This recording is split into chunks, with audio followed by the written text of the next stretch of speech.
So I hope you enjoyed those videos. Net out, like policies and procedure, culture can be manipulated, perhaps levered is a better way to describe it, to support strategy of an organization. Obviously, from the Enron example, this can be for better or for worse. Many organizations go out and try to fashion a culture explicitly that supports their strategy, and in many, this can be considered to be part of an organizational resource. Think Google or Southwest or WestJet, all of which try to use culture as an important strategic resource. What you need to realize here is that a culture that motivates and directs behavior can be considered to be good or bad, ethical or unethical. In the Enron case, particularly on the trading floor, behavior was obviously very motivating, though it was unethical in nature, and one that ended up with lots of people bankrupt, jobless, or in jail. Culture of an organization is strongly tied to leadership, which will be considered in a bit.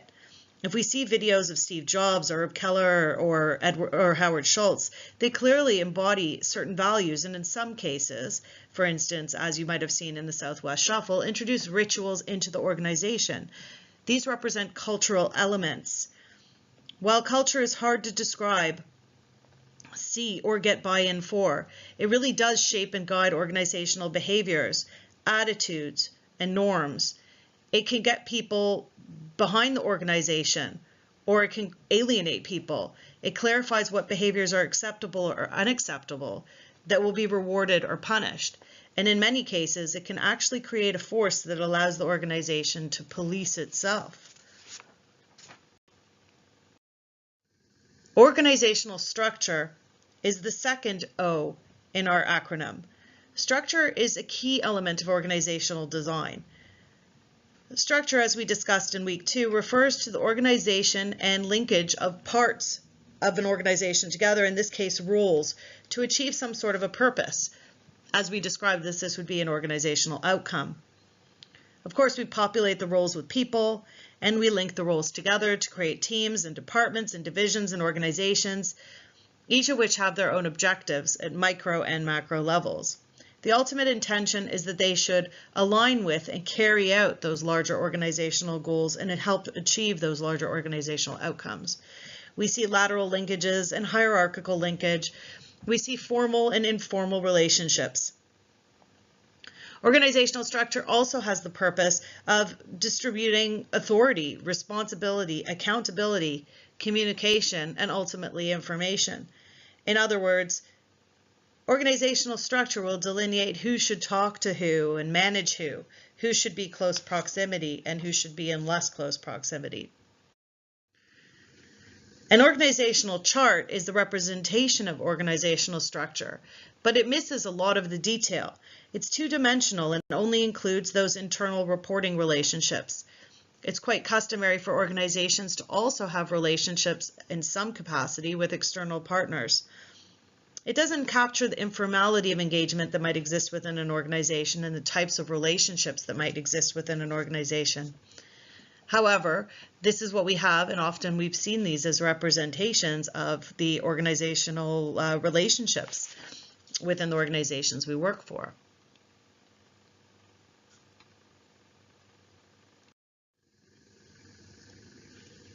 In week 2, we talked about variations in structures. We talked about degree of centralization or span of control, the height or the width of the organization, the degree of role interdependence.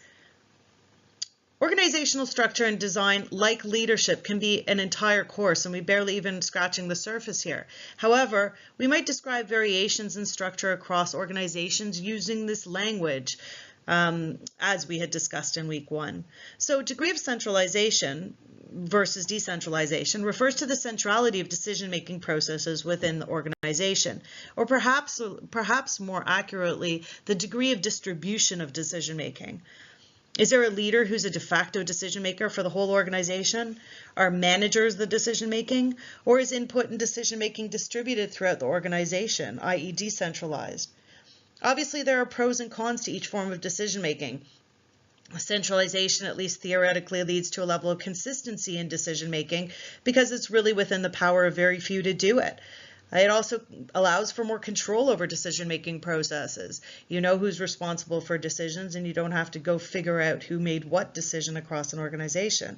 Of course, research will show that decentralization does lead to a sense of empowerment across the organization. It allows people to be able to provide input to decisions, and it might allow them to even make decisions that they might know more about.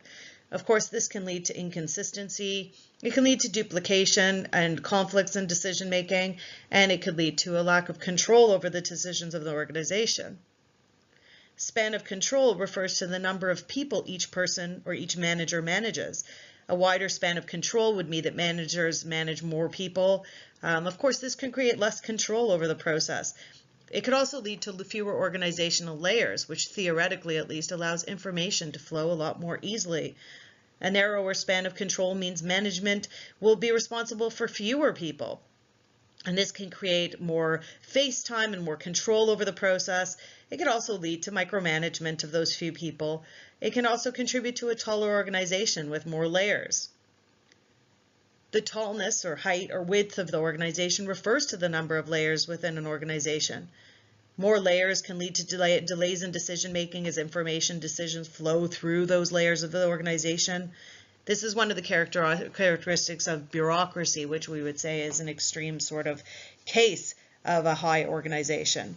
A flatter organization tends to be described as more agile, faster to respond in changing conditions, largely because information flows from the top to the bottom and back up much more simply through fewer layers.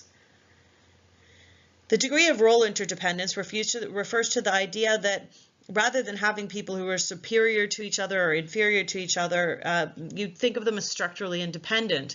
You might see something like this in a matrix structure where people are interrelated with multiple other people in various ways. We can sit and we can debate about which are better and which are worse for getting things done within organizations, but that's not really the point of the class. The key point here is that there are different ways of getting things done, and when implementing a strategy, some consideration needs to be given to the type of organizational structure that makes sense.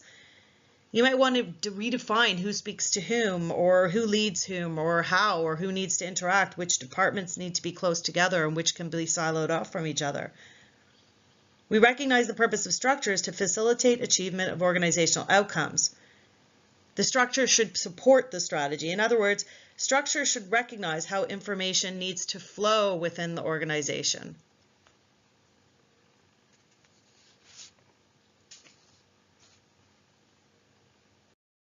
Having said that, there are lots of different reasons why we might expect that there would be a change in structure within an organization. Remember that the structure we see in an organizational chart is really only one-dimensional, where structure is deeper and involves a range of informal and formal relationships. But in general, changes to structure will accompany things like an organization adopting a new market position, needing to change its focus or structure itself around that new position. Organizational growth might lead to the development of new departments or newly organized departments that already exist. Movement to other lines of business or expansion might lead to there being more lines of business created, whether it's in a geographic sense, as the next point is, or whether into adding new SBUs to the existing structure. Of course, in these cases, the relationships across those different divisions would need to be considered as well. New leadership is a major cause of change in structure, where the new leader perceives the nature of relationships and the culture a little bit differently from a previous one and wants the structure to reflect that. Changes in the market, again, might cause a structure to need to be oriented towards new markets, towards those changes in the market. Following a merger or acquisition, there might be another consideration of how to put two structures together, what should be retained from each of those structures and what would be eliminated. And of course, if there's a structure that's needed, you have a primary client that you need to deal with, then the changes in structure would potentially affect that. Structural redesign doesn't need to be an enormous project, although it often is. It might also include just changing around a couple of departments and reporting relationships. Again, structure is intended to support the achievement of a strategy, and it's one of those levers that we talked about at first. It's about retooling the relationships, it's about refocusing on priorities, and it's about potentially improving communication. Here's an example from a few years back of a very specific change that happened. This is a very specific change in the orientation of the strategy that resulted in a change of the structure that was commensurate with that new strategy. So have a look at that.